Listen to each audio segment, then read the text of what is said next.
Jim Spires, world-renowned potter, who we are fortunate enough lives right here in Worcester, Ohio. Of all places. Of all places! And Jim has generously donated one of his one-of-a-kind pieces to our silent auction, all to help people here in our community. And we are just fortunate to get to witness Jim in action and have him speak about his piece. Well, thank you, Katie.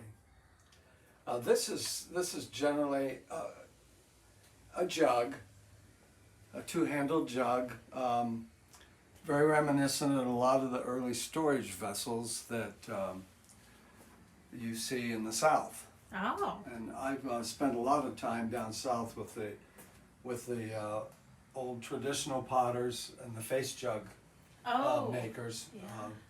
I do my own version based on Picasso and Modigliani and some of the early impressionists. But I like to return to the simple jugs sometimes. Simple is best. It's beautiful. Now, you said that this is actually a usable vessel. It's not just for decoration. Yeah, I used a white high fire clay, and it's fired generally around 2400 degrees, very hard, and the glaze is also a high fired glaze, Nice. which makes it functional. You could put liquids in it and put a cork in it. You could use it on a table at a big party with extra virgin olive oil if you wanted to. Oh, what a great idea. Yeah, and the color is, tell us a little bit about the color. It's just sort of a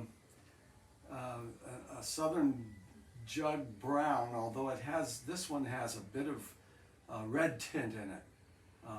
It's just a beautiful piece, and I'm happy to share it with you, and hopefully it'll make a few bucks for you. Yeah, we're hoping so. I mean, this is a one-of-a-kind piece because you hand make every single piece. Yep.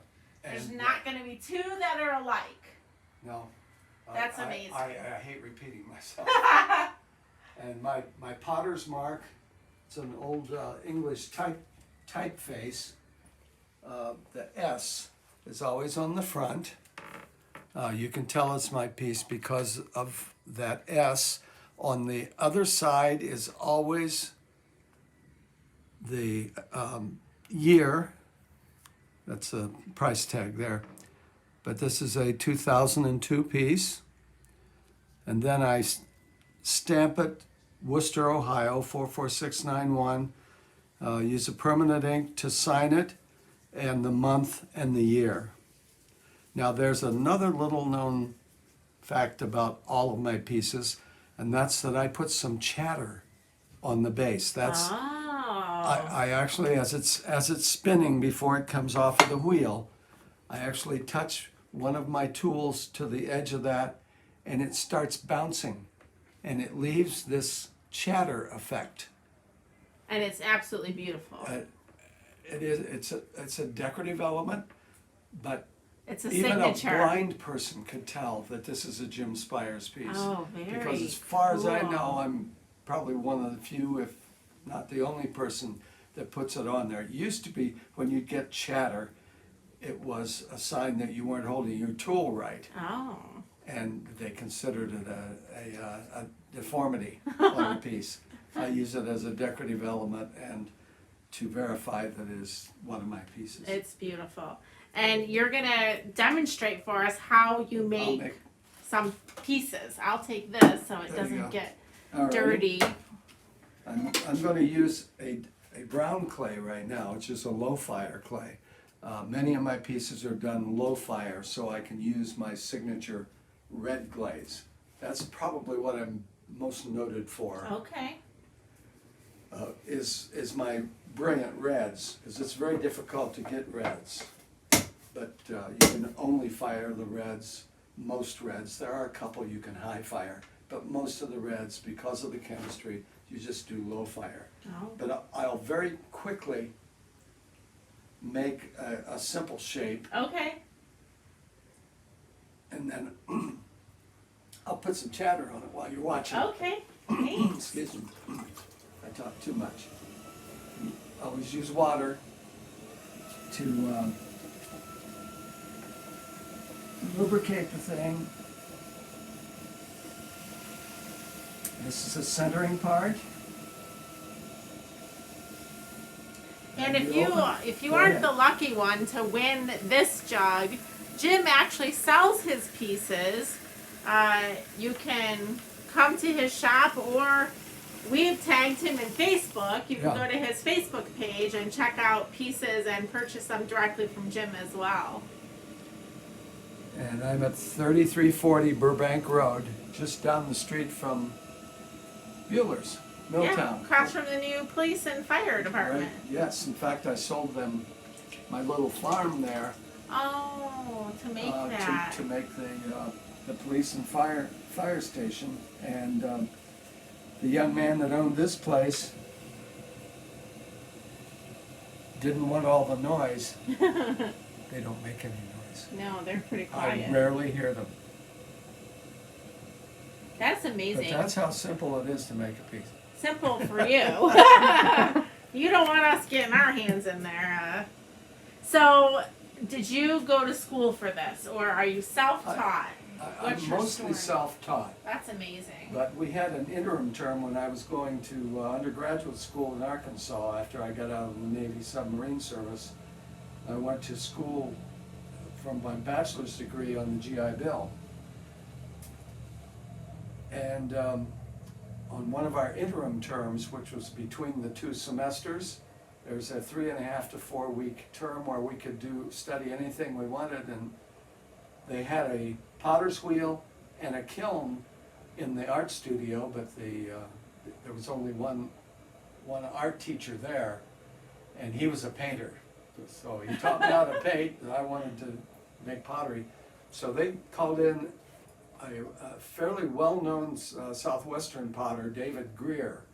He's an art potter, fortunately, and he was very patient. And in 3.5 weeks, he taught me how to use the potter's wheel, how to fire the kiln, and how to put two pieces of clay together so they won't come apart. Oh my goodness. And from that, I read books and made all the mistakes that every potter makes. And that's how it evolved. Well, And here, almost 50 years later, I've gained a fairly wide collector base, not only here in the U.S. but worldwide. Oh, that's amazing. And I've had 2 exhibits in the biennial, the International Invitational Biennale in Florence, Italy. Wow. And gained some recognition there. And as here well. you are, just living discretely in Worcester, In Worcester, Ohio. I'm originally from Dalton. Oh, okay. So So, I the knew roots the area, of Dalton. but there were more people in Worcester and potentially more collectors. Now, how often do your collectors come here to meet you in person, or is it mostly? Almost always. Oh, that's so cool. Yeah, even ones from out of state. I've had a lot of my collectors from North Carolina, South Carolina, and Georgia, which is my largest collector base. Oh. They've even come up here. Of course, I get them free tickets because I'm friends with the administration at the Cleveland Indians. Ah, so that helps. So that helps too. Now, I'm putting chatter in the base right now as kind of a decorative element in this bowl with this wooden tool, and it makes a little pattern in there, kind of a star pattern. That is. But on the outside, I use one of these tools. They're generally called loop tools for some odd reason. Yeah, I don't know why. That Doesn't look like I a not only loop or can anything. I not only can trim the clay and get rid of some of the extra moisture so that it'll actually dry a little bit faster. So, where do you get the clay? It's stoneware clay out of Appalachia, out of the Appalachian Ridge, Okay. but then it's refined and put into 25-pound blocks Okay. of wet clay, and I buy it through Ohio Ceramic Supply up between Kent and Ravenna. Oh. Okay, you see a little bit of Yes. a pattern around there. That was chatter. I was just holding this very lightly.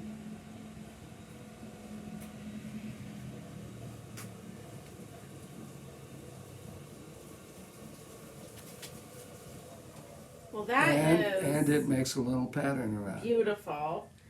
And Sometimes I'll do that on the side okay. as a decorative element, but I always do it on the bottom, about it at this angle, for your so signature. that it has and